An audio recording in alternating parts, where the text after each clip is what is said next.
Group bersama saya M. Sadikuddin Pasti, Sarjana Ilmu Komunikasi.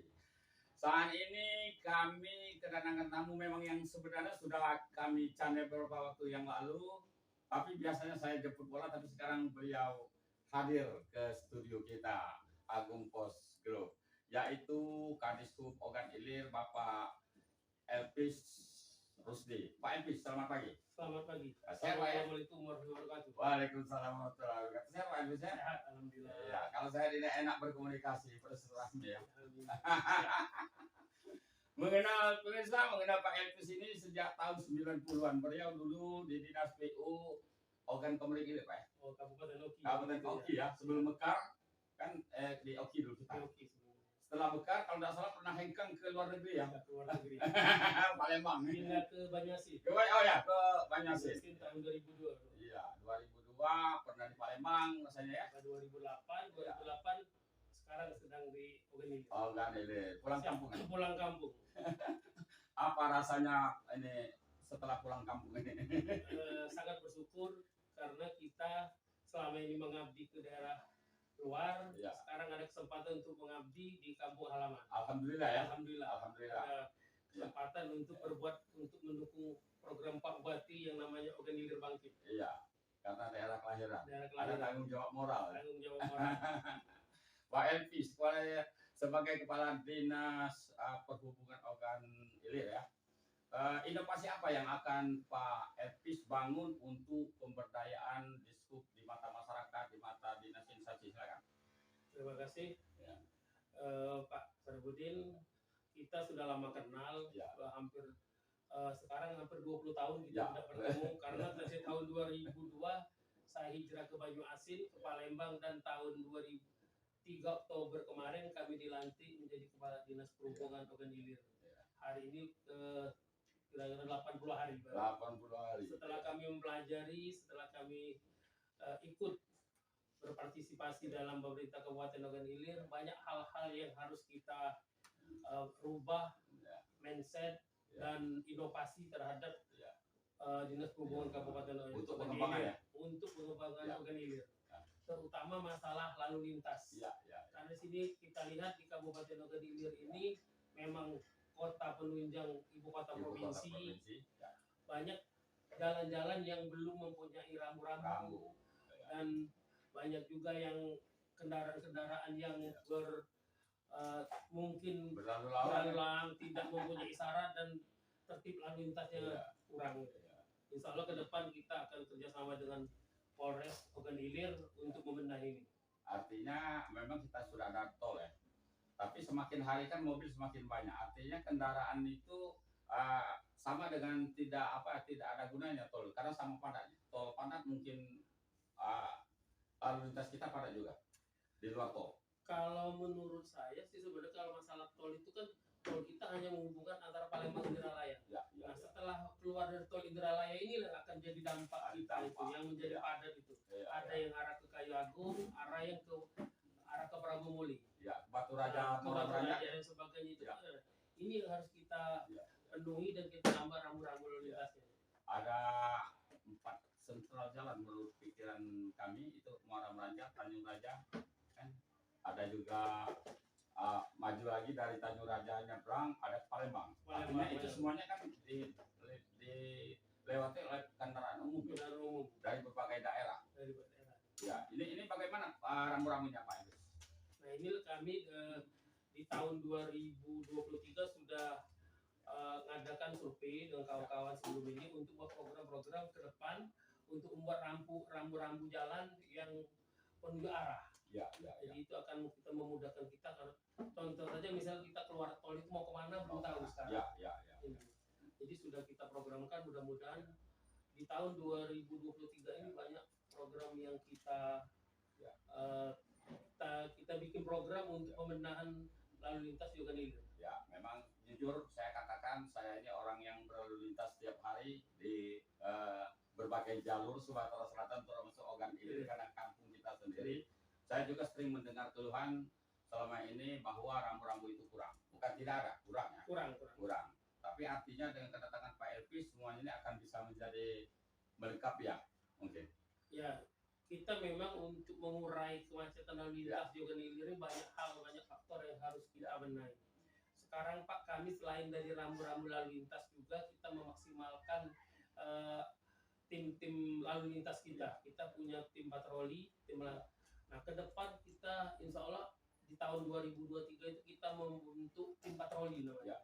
Jadi kita punya mobil pickup yang diisi oleh patroli kita. Artinya patroli itu setiap saat diperlukan dia ada punya call center di mobil itu. Nah, jadi siapapun dimanapun ada kejadian, ada keperluan dengan dinas perhubungan akan bisa menelpon di call center tersebut. Jadi ada mobil pickup.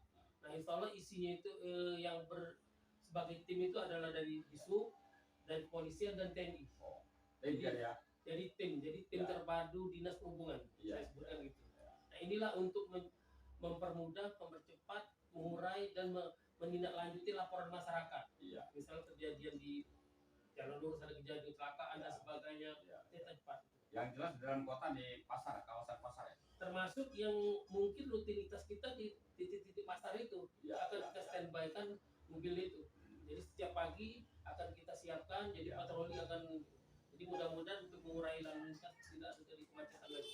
Pak Elvis, menurut saya ke Kayangung ini ada beberapa jalur alternatif, tapi ada yang sudah diberdayakan, ada yang belum. Seperti jalan arah Pramuguri ada yang nyimpang ke Tanjung Baru ya. Tanjung Baru langsung ke jalan bisa ke Murah-Meraja kemana-mana ya. Tapi sepertinya belum diberdayakan itu, belum disosialisasikan. Sementara kadang-kadang lewat Pemda, di depan Pemda masuk sedikit di sana macet, di pasar macet, alhasil sering panjang. Artinya di sana bisa dimanfaatkan untuk mengurai kemacetan. Ya itu saya memang ada tuh Pak. Jadi di Ogan Ilir itu kan di daerah Tanjung Baru, itu akan mengurai juga lalu lintas untuk jalan alternatif ke Kayangung, ke Tanjung Batu. Nah, sudah itu yang di depan perkantoran juga. Nah, makanya ke depan terlepas dari sini kita ada lagi Pak yang program Ogan Ilir akan menjadi inovasi kita bersama. Kami sudah ke Kementerian Perhubungan untuk mengurai kemacetan dengan cara membuat kendaraan dengan cara gratis. Maksudnya mungkin iming-iming ini terlalu mulut, tetapi insya Allah akan terwujud. Karena kita kemarin sudah ke Dirjen Perkereta Apian dengan koordinasi dengan feeder, dan insya Allah dari Ogan Ilir akan ada transportasi gratis ke Palembang. Dan insya Allah mungkin di mana itu stasiun? Satu-satunya kabupaten kota di seluruh Indonesia yang mempunyai transportasi gratis. Dan stasiun kereta api. Nah, jadi gini, misal kita dari Pasar Indralaya, nah nanti mau ke Palembang, dia naik feeder itu gratis. Nah, itu dibiayai oleh pihak LRT. Kita turunnya di stasiun kereta api LRT Jakabari. Kalau di sini pusatnya LRT itu di mana? Tidak, dia langsung Pak. Langsung. Jadi langsung jadi kan dibiayai oleh LRT langsung ke Jakabari. Naik mobil apa Bu? Enggak, dia naik mobil lagi ada yang siap oleh ada dipersiapkan oleh itu. Mungkin Bapak pernah ke Palembang ngelihat di LRT itu ada turunan stasiun itu ada mobil merah-merah. Nah, itu namanya feeder. Nah, feeder ini yang gratis di Kota Palembang. Yang misalnya dari Sako naik LRT mau ke bandara. Dari LRT dari Sako mau ke Jakabari. Inilah pada gratis. Artinya nanti akan dikembangkan Ogan Ilir ke Palembang ke stasiun LRT ya. Karena kita sudah ada. Jadi Pak Bupati ini sebelum saya masuk itu di tahun 2022 itu Pak sudah ada kajian transportasi di Ogan Ilir secara umum. Nah, ini sudah selesai. Jadi kemarin alhamdulillah pas saya masuk di bulan Oktober dan November ini sudah kita pelajari dan sudah dipaparkan dengan Pak Bupati, itu sudah selesai. Nah, di dalam kajian induk itu ada kajian kecil khusus untuk kota Indralaya. Nah, inilah yang kita jemput bola ke Kementerian Perhubungan untuk memfasilitasi ini. Kita contohkan kemarin kami tadi ke Solo. Ini yang terjadi di Solo, di Jakarta dan Palembang. Itu untuk kota. Tapi insya Allah Kabupaten Ogan Ilir adalah kabupaten pertama di Indonesia. Luar biasa. Akan menjadi tujuan orang bertanya pada kita. Pemirsa, inilah inovasi pada dinas perhubungan yang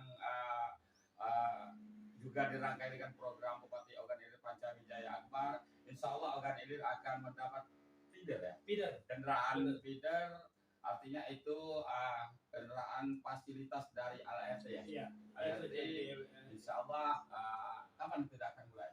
Insya Allah di tahun 2023 2023 akan siap akan jalan ya. launching, walaupun hanya berapa koridor. Koridor. Rencananya kalau di Indralaya di dalam kota ya. Mungkin yang pertama awal kita dari rute Muara Raja, Ya. masuk perkantoran Ogan Ilir, keluar itu langsung ke Palembang. Iya. Itu bermacam opsi Pak. Ya. Jadi karena mungkin di awal Januari kami akan Ya. survei secara detail dengan Ya. kajian Profesor Ibu Erika Ya. transportasi itu. Ya. Nah, apakah dia dari Tanjung Batu, dari Ya. Tanjung Raja itu ke memfasilitasi Ya. menempati terminal 32 itu baru ke Palembang, Palembang. atau dia langsung Ya, nanti. langsung. Nanti kita kajian secara detail itu. Ya. Artinya akan ada kajian lanjutan ya. Lanjutan Sebelum dia operasional. Wah, luar biasa. Artinya nantinya masyarakatnya akan mendapat fasilitas gratis ya. Insya Allah. Gratis. Insya Allah itu Tapi itu untuk semua masyarakat ya, bukan cuma Untuk pegawai negeri ya. seluruh lapisan masyarakat. Seluruh lapisan masyarakat, dan ini juga mempermudah kira-kira para PNS yang dari Palembang ke Ogan Ilir ke Pemda ya. Iya. Jadi akan terbantu atau Akan terbantu, sangat ada terbantu. bus yang sekarang ini kan. Ya. Pak Elvis, mungkin di ujung waktu ada inovasi-inovasi lain yang akan dikembangkan selain dari PDR tadi, dan juga ada rambu-rambu yang akan dipasang. Bagaimana sistem pengamanan lalu lintas yang akan dikembangkan ke depan? Baik. Kalau di Ogan Ilir ini sebenarnya untuk lalu lintasnya itu sudah terarah, Ya. sudah tertata. Tetapi tinggal memaksimalkan dari teman-teman di Dinas Perhubungan Ya. dan penambahan rambu-rambu yang kurang tepat. Ada juga yang akan kita laksanakan, ada program Pak Bupati, Ya. strategis juga, itu wisata susur sungai. Nah, ini Wisata juga susur sungai. yang akan dari Benteng Kota Besar sampai ke Desa Burai dan Ya. Sentul. Ya. Kemarin sudah disosialisasi. Nah, kemarin sudah pihak konsultan sudah Ya. memaparkannya.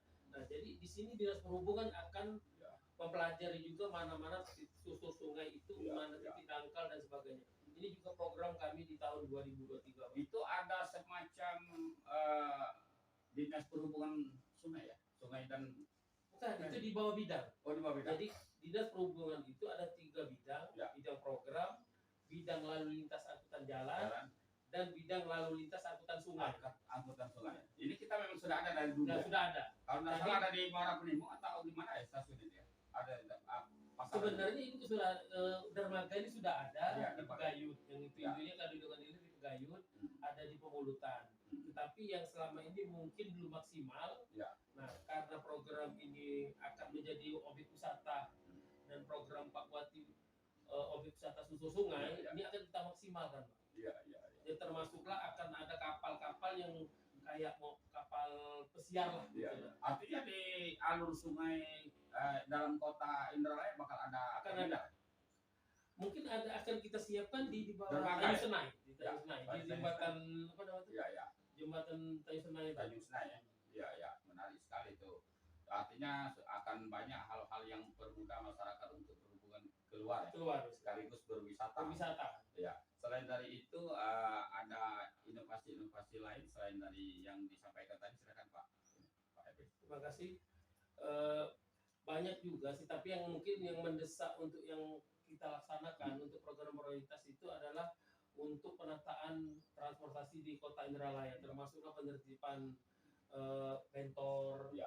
termasuklah mungkin mobil carry kuning Ya, itu akan kita tertibkan, termasuklah mungkin dari perizinan ya Pak, Ya. dari perizinan ini dan umur kendaraan Ya. itu akan kita sosialisasikan. Ya, sekarang kan ada apa ya, tempat uji apa itu? Kir.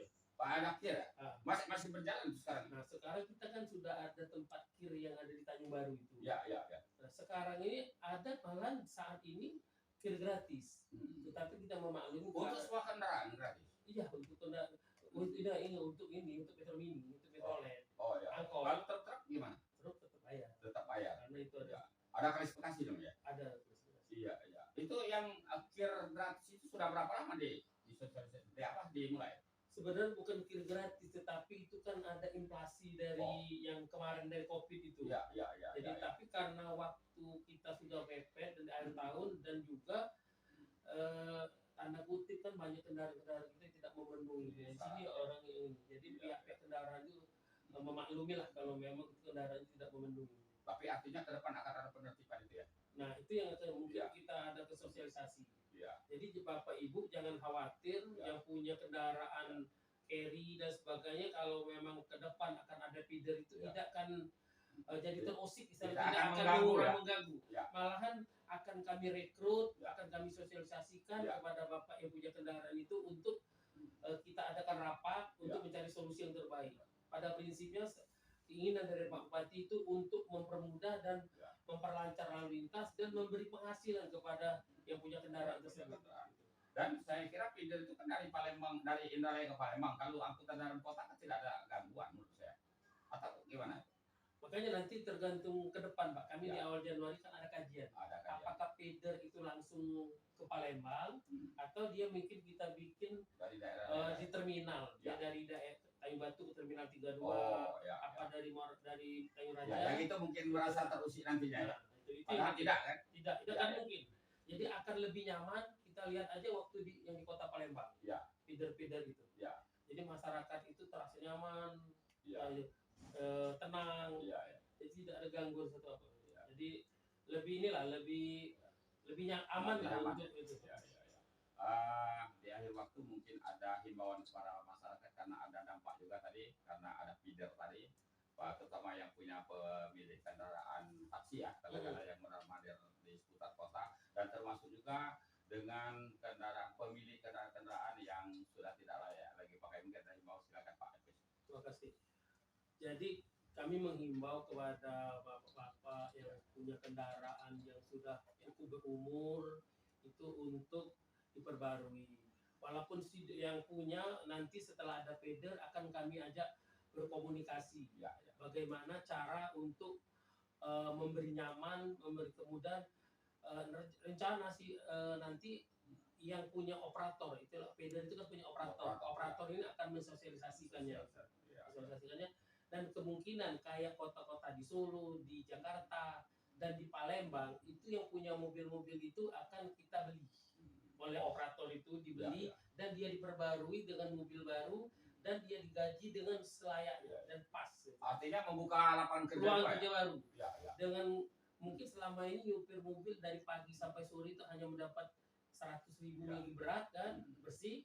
Mungkin ini dengan bergaji 3 juta sampai 4,5 juta sebulan pasti. Ya. Nah itu. Saya kira artinya akan meningkatkan perekonomian. Ekonomi ya. Iya, iya. Masih ada lagi yang perlu disampaikan kepada masyarakat? Mungkin itu yang bisa kami sampaikan karena masih banyak hal-hal, tapi ini baru awal kami sebagai kepala dinas perhubungan. Mungkin lain waktu bisa kami ingatkan lagi lah. Mudah-mudahan Pak Elvis tidak segan-segan datang ke studio ini, bahkan bila perlu kami yang mendatangi Pak Elvis sana untuk sosialisasi program-program di sub ke depan, sehingga lalu lintas di Ogan Ilir ini nyaman dan aman. Saudara bisa, demikian wawancara eksklusif kami dengan Kepala Dinas Dishub Ogan Ilir, Bapak Elvis Rusdi. Lebih kurang kami mohon maaf kepada Allah, kami mohon ampun, kami Wassalamualaikum warahmatullahi wabarakatuh.